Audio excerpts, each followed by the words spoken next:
Hey everybody, Last Cat Badger here. So, as you could tell, I'm still somewhat under the weather, but barely. I am drinking my way out of it. That's why I'm wearing different headgear. Because I'm sick, and I'm also sick that there's 70% of y'all that come back to the channel and don't subscribe.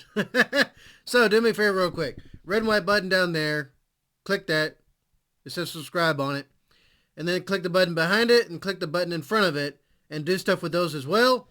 Now let's jump in and do something a little tiny bit different than what I've usually done, and that is to check out this video, because I get people message me all the time and they're like, hey, you should check this out, and I'm like, well, a million other people have done it, but whatever. I'll throw my hat in the bucket and see if it gets picked. Okay, so this is from Destiny. Don't know what this is. 5 reasons why you shouldn't mess with the USA.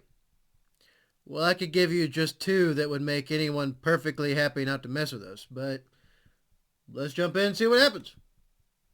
The collapse of the Soviet Union in the early 90s left the United States as the sole superpower in the world, and it's never looked back.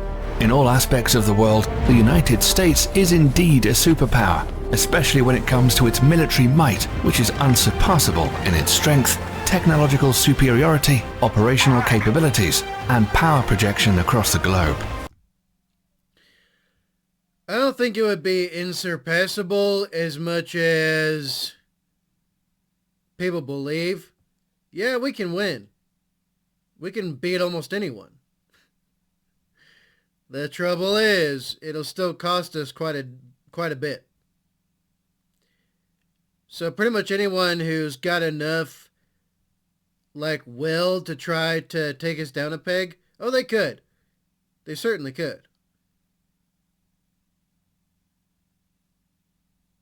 But we would still win, at least for the moment. I don't know about the future.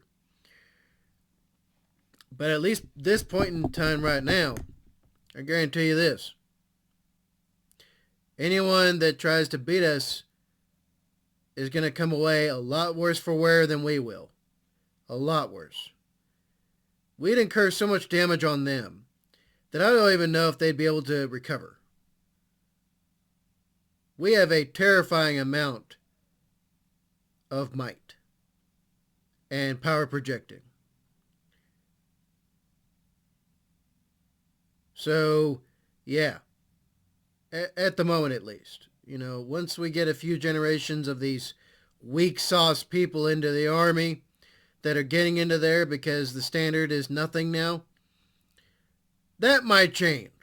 Technology does not make up for good, solid, and tough, determined people. It just does not, and it never will. In this video, we'll take a look at the 5 top reasons why you wouldn't want to go against the US military establishment. The United States Air Force is the strongest in the world, not only in the number of operational aircraft, but also in technological superiority. The country currently operates a total of over 15,000 military aircraft, combining all the branches of the military service, including the US Navy, US Army, Coast Guard, and the US Marines. As of 2017, the US Air Force alone has a fleet of over 5,300 aircraft, 406 intercontinental ballistic missiles, and 170 military satellites, greater than any other country in the world. The USA has the largest number of stealth aircraft designed to be silent killers and untrackable by the radar defenses. Okay, so the thing about stealth is that it's not untrackable and completely untraceable. You'll still maybe possibly see something on radar, but the radar signature is really tiny, and it's incredibly hard to pinpoint. Incredibly hard. Even if you've been had, there's always ECM and EM measures, so there's that as well. And that's about as far as my knowledge about it goes. From what I understand of stealth technology, you know, having been in aircraft that are incredibly stealthy, astoundingly so.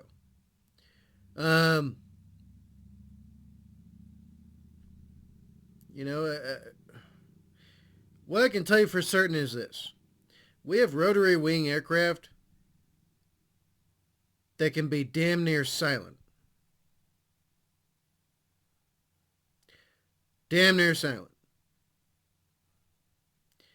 And not to mention, stealthed the hell out. Now, that's about as far as my knowledge on the subject goes. But we have stuff that could do some freaky things.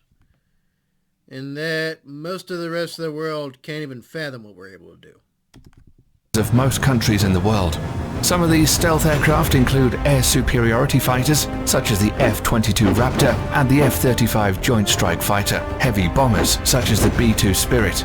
In fact, the United States pioneered this technology in the 1980s with the introduction of the F-117 Nighthawk stealth attack aircraft.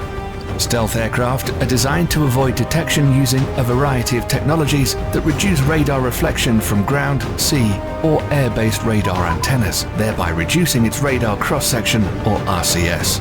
This revolutionary technology allows a fifth-generation aircraft, such as the F-22 Raptor, with a max takeoff weight of 83,500 pounds, to have a radar cross-section of just 0.0001 meters squared, about the size of a bumblebee. What's more insane is that the massive B-2 bomber also has the same radar cross-section as the F-22 Raptor. Thus, it becomes extremely difficult to track stealth aircraft. Even if the enemy spots them on their radar scopes, it's a whole other story to successfully track them and register a missile kill. The whole idea behind this technology is to break the chain in which a conventional surface-to-air missile defense system works. It's the same reason countries like China and Russia are also hard at developing their own stealth fighter, the Chengdu J-20 and the Sukhoi Su-57, respectively. These aircraft will allow the US Air Force to assert its air superiority over any battlefield of the future, and we all know that control of these skies is the biggest decider in any war. It's not the biggest decider in any war, but it is a major factor. A major factor. So take Vietnam, for instance.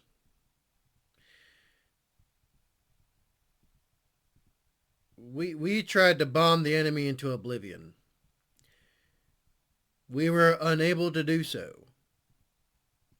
Same thing in Afghanistan. Only were we able to directly... How do I put this? In Afghanistan, when we were in combat engagements, you had to get a decent level, depending on who you're with. You had to get a pretty decent level of authority to authorize an airstrike because of just how powerful the weapons we have are. But the trouble is that no matter how many times we called in aircraft, they would just keep coming.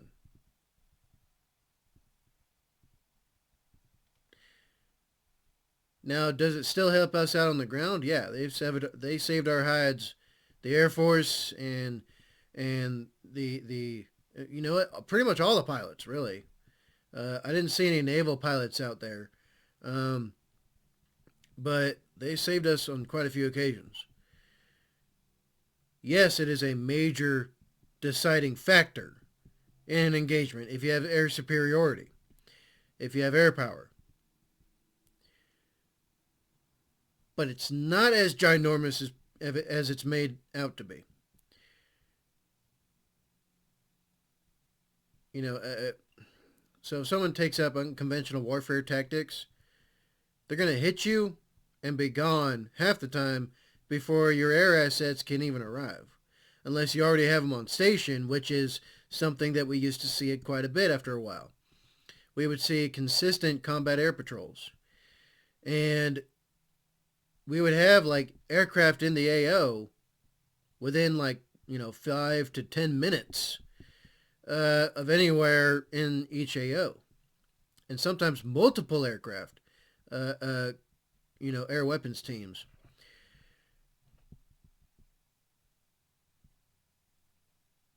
But yeah, It's not that big. It's pretty huge, yes. The way they make it sound, as if it's this, the sole deciding factor. It's not. It's just it makes things a lot harder for us on the ground if we don't have air support. A lot harder. And that's what a lot of people forget, because some people have the idea that you could just have an Air Force and that's all you need. Unfortunately not. You're always going to need boots on the ground in some way.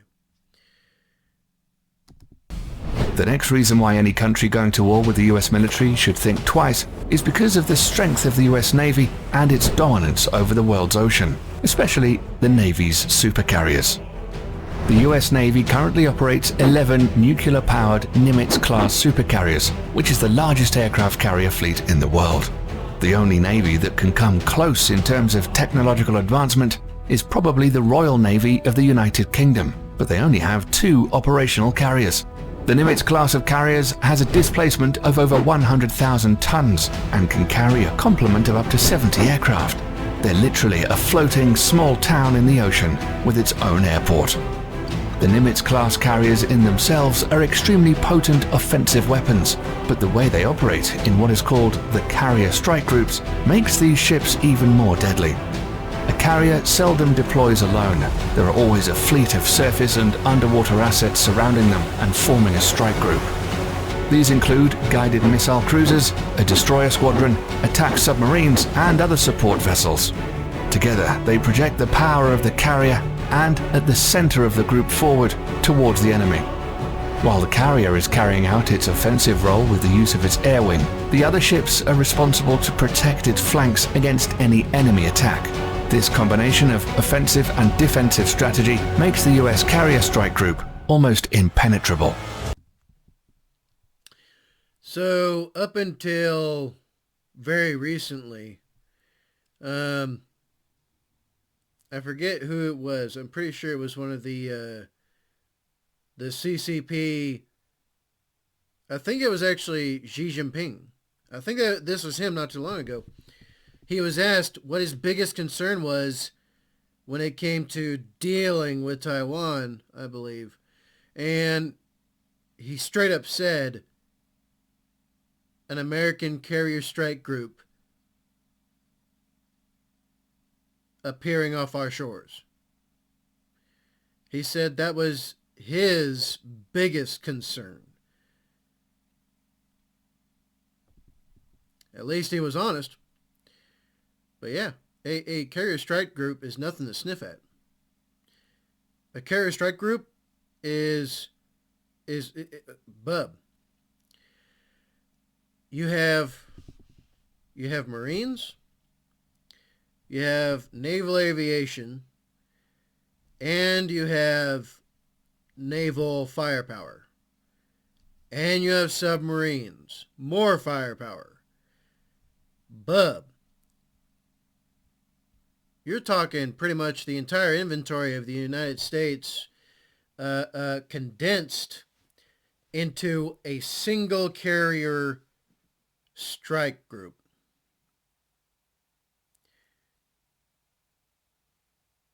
Yeah, people, that's like a pack-a-punch. That's like a pack-a-punch.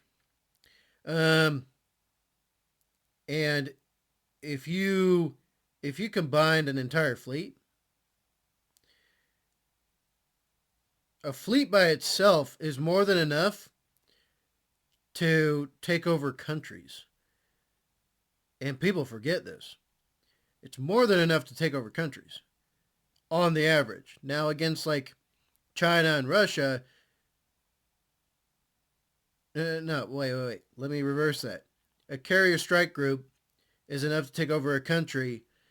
A fleet, an actual fleet, is enough to, bub, you're talking, you could, with just one of our fleets by itself, we could take all of South America. All of it. Let that sink in for a second. Just one fleet. We have multiple fleets. We have multiple fleets. So yeah, just that's putting it in the most perspective way I think I can. The United States Navy maintains 9 such carrier strike groups, 8 of which are based in the United States and 1 that's forward deployed to Japan. For over 50 years, this has been the principal element of US power protection, and the Nimitz class of supercarriers are at the center of it all. Despite this, the US is currently in the process of developing a new class of carriers called the Gerald R. Ford class, intended to replace the Nimitz class ships. This new supercarrier will be even more technologically advanced and is expected to continue US dominance of the oceans well into the late 21st century. The third reason why you shouldn't fight the US military is their massive stockpile of nuclear and conventional intercontinental ballistic missiles, or ICBMs. The ICBM plays the role of the land leg in the US nuclear triad, along with the Trident submarine-launched ballistic missile SLBM and nuclear warheads carried on long-range strategic bombers. ICBMs are launched from ground-based missile silos, achieving high suborbital spaceflight, approximately 1,000 miles above the surface of the Earth. The body of the missile then separates from the warhead, which re-enters the atmosphere and free falls to the assigned target at hypersonic speeds. The US military currently operates 400 ICBMs from its base in Wyoming, Montana, and North Dakota. The LGM-30G Minuteman III is the only type of ICBM that is currently operational in the US. The Minuteman III family of ICBMs were first developed in the 1960s as a response to the Soviet nuclear threat. Throughout the Cold War and beyond, these missiles have undergone constant modernization. In the last decade alone, the US military has undertaken $7 billion worth of upgrades. The rocket propulsion engines, the propellants used, the guidance system, and even the flight control surfaces have all been refurbished. The upgraded missiles are completely different from its 1960s counterparts, except for the shell. These state-of-the-art improvements and modernization programs have kept the Minuteman III system operational for over 50 years with improved reliability that supports the missile's remarkable 99% alert rate. The latest versions of the missiles have a range of over 8,000 miles, which is greater than the diameter of the Earth at 7,917.5 miles. So think about this. Think about this. The U.S. response time in the case of detected nuclear launch is so fast, we could get our entire inventory in the air, take out somewhere around 70% of the incoming enemy ICBMs, if I remember this correctly. Someone who knows more about this than I do is probably watching this. I'm trying to remember precisely, but I have to keep it kind of vague because, of course, there's only so many things you can say. But our response time is so fast that we would shoot down somewhere around 70% of incoming enemy ICBMs, and our entire inventory will have already been deployed by the time that ICBM is intercepted.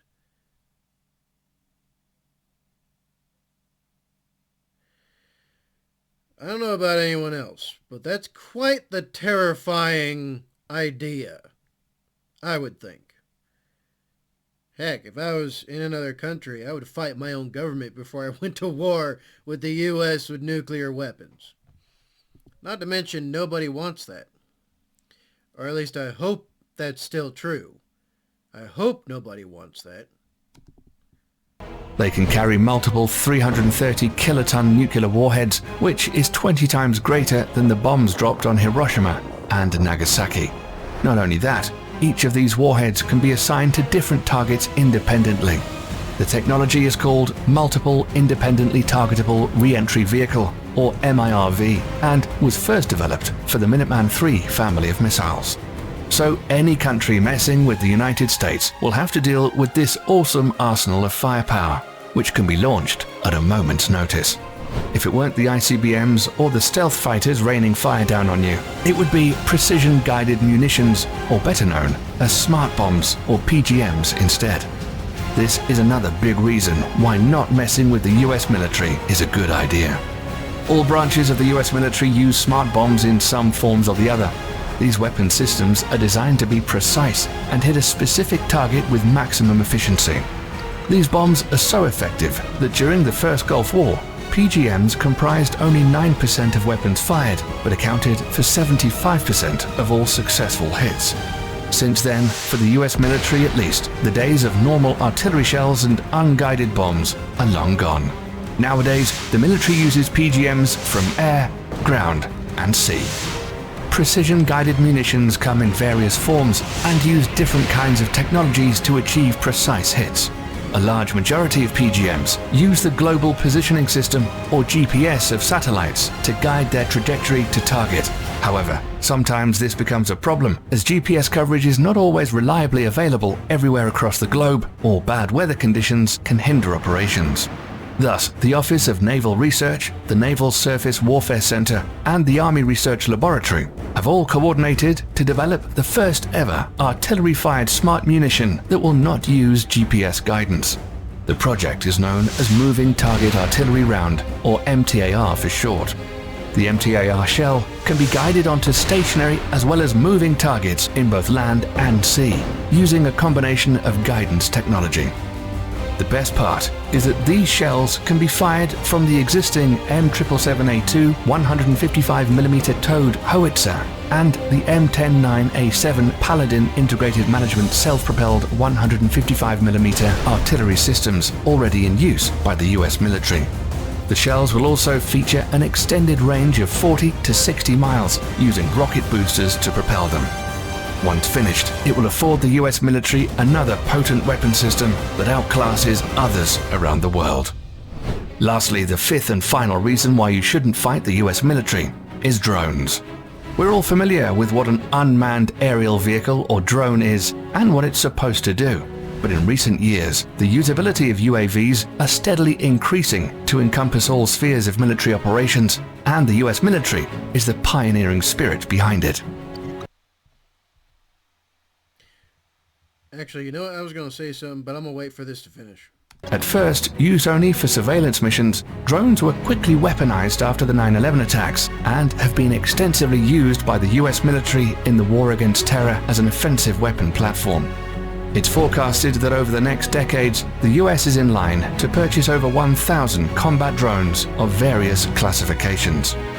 Some of them, like the Lockheed Martin RQ-170 Sentinel and the Boeing MQ-25 Stingray, are already in the final stages of development, and once finished, will provide the US military with state-of-the-art platforms capable of multi-role operations, ranging from attack missions to aerial refueling. Drone technology has reached such heights today that a single UAV can loiter miles above the surface of the Earth for hours, waiting for the target to show its head and sticking with impunity. This capability will allow all the services under the US military to reduce its dependency on manned platforms, thereby reducing the risks during future combat operations.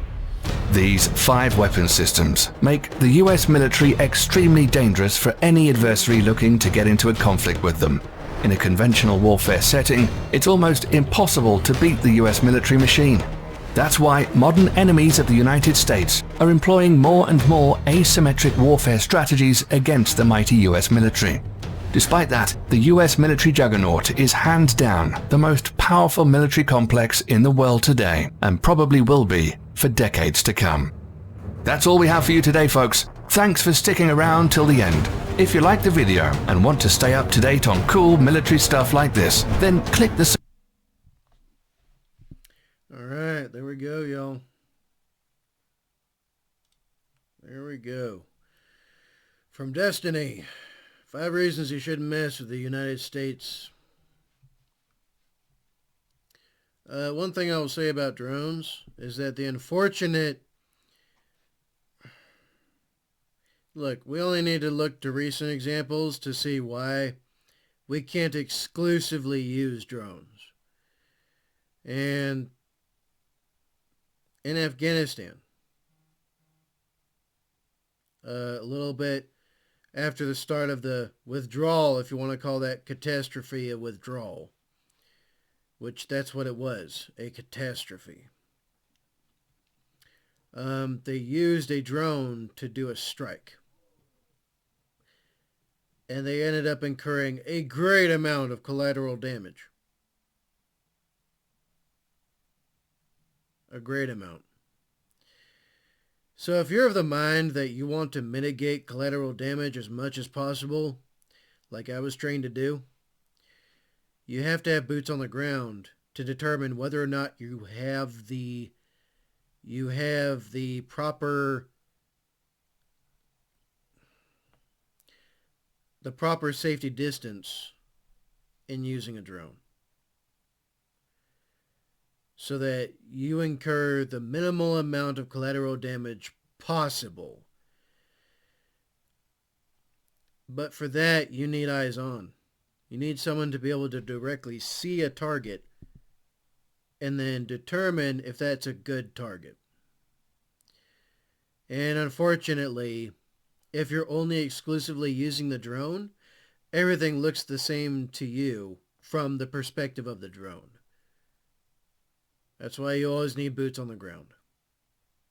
It's always going to be that way. Now, if you're of the mind that you don't care about collateral damage,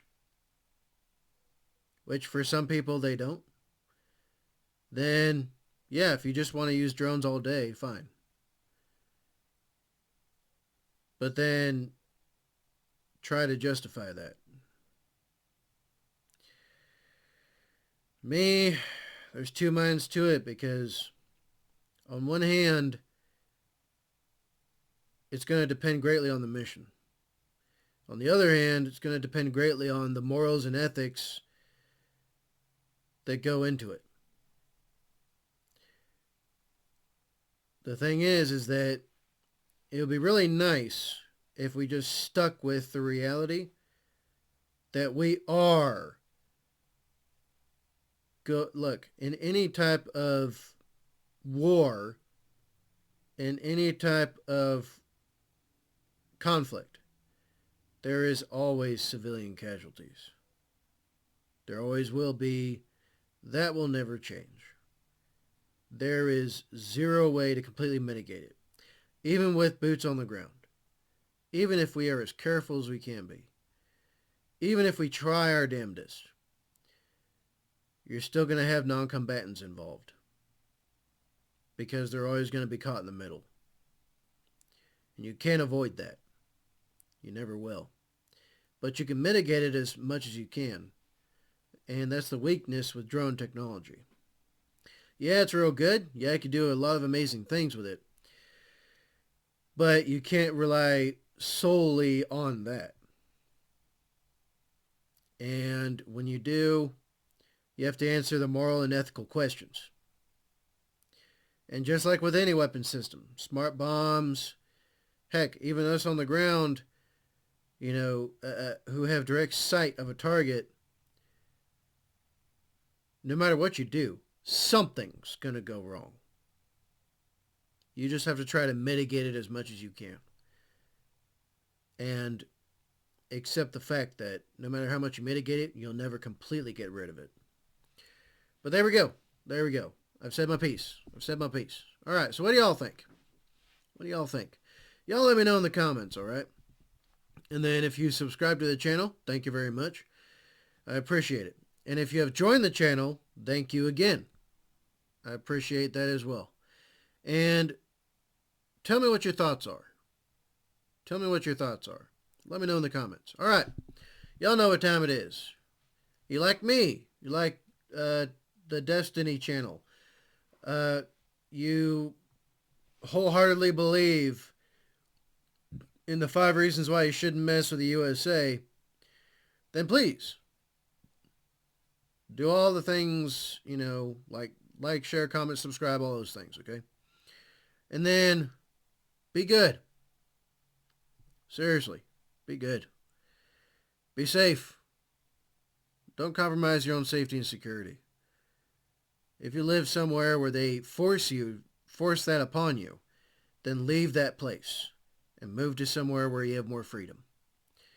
And make a good life for yourselves. You can't do that if you're being forced to be defenseless and you're being forced to live in an environment that is not conducive for your mental, physical, and emotional health.